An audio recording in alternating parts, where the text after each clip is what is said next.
A new toy today, EG4 Chargeverter Plus. Now, let's unbox it and see how it survived shipping, because I didn't like the way the guy was handling it when he brought it. I'm sure it was packed well. Cardboard. Looks like it's packed well, so it's probably okay. But first thing we got in there is going to be our manual. We've got our power cable. We have screws for mounting. We've got parallel cables to connect to the battery. And here we also have communication cable and a dry contacts cable. Your dry contacts cable and your comms cable. What else we got? We got our two little brackets for mounting. Yeah, it's 11 o'clock and the children are definitely producing power right now. The EG4 system behind me, that's the noise you hear. Oh, that's cute. Comes wrapped in plastic, just like the other Chargeverter. It's got a nice weight to it, well-built machine, you can feel it. And there it is, Chargeverter. We've got our breaker right here. We've got our control panel here. Its screen is covered with a little film of plastic. I'm not going to pull it off just yet. I want to make sure it works before I do. I'd recommend doing the same thing. I would want to make sure that everything's working properly before I would pull all of that off in case I have to send it back. Yeah, the power cable connects here on this side. And then on this side, we've got our positive and our negative to connect to our batteries. This is our comms port. And this is our dry contacts port. Okay? And then if we look at the back, we've got these two holes here for our mounting brackets. You'd mount the brackets on the unit first, on the Chargeverter Plus, and then mount the whole thing on the wall. And of course, we've got our label here that tells you the basic statistics on it. We've got a serial number and information on how much power it puts out. It could be up to 100 amps of power. This is a very good 48 volt charger. I'm really happy with my Chargeverter 1, the old school bus yellow one, and I'm happy to have this one. So we're gonna get to mounting this thing where I'm gonna put it. I gotta figure that out, of course. I already have one Chargeverter hooked up already to my main bus bar.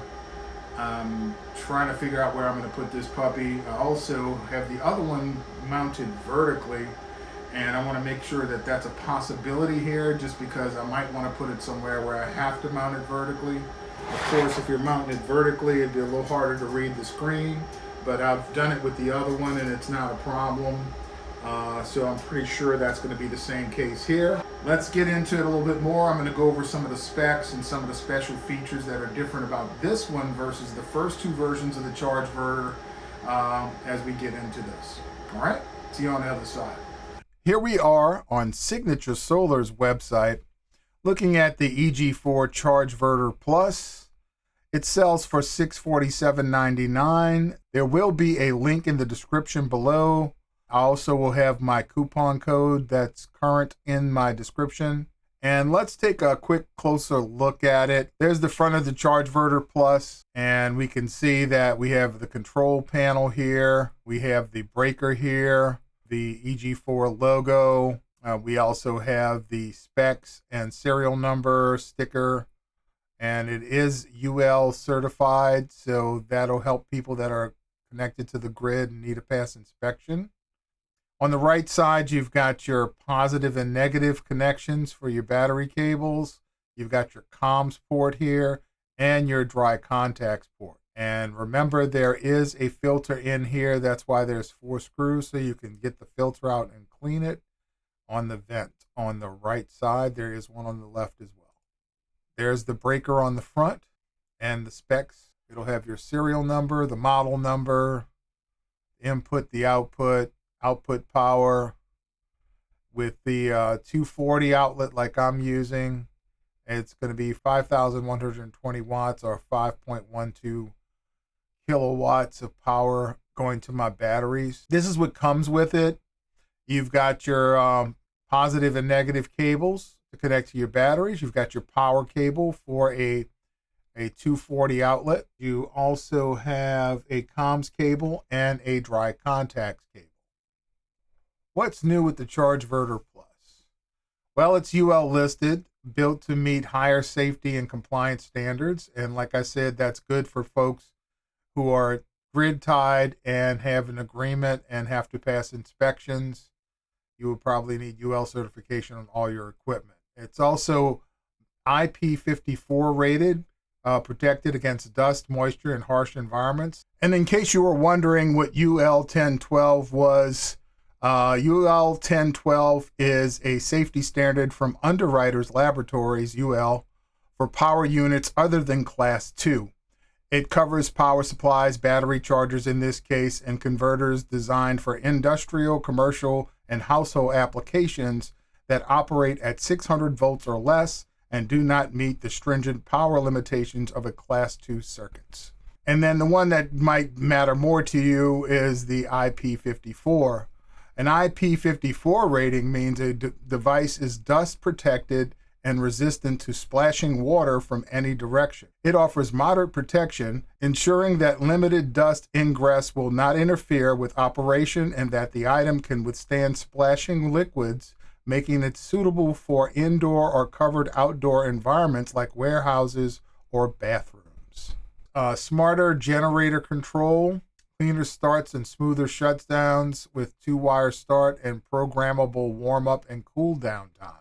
Now, I don't use a generator very often. If I did, it means that things are really, really bad. But there's a lot of folks out there that need their generator because they live totally off the grid. They don't have grid as backup like I do.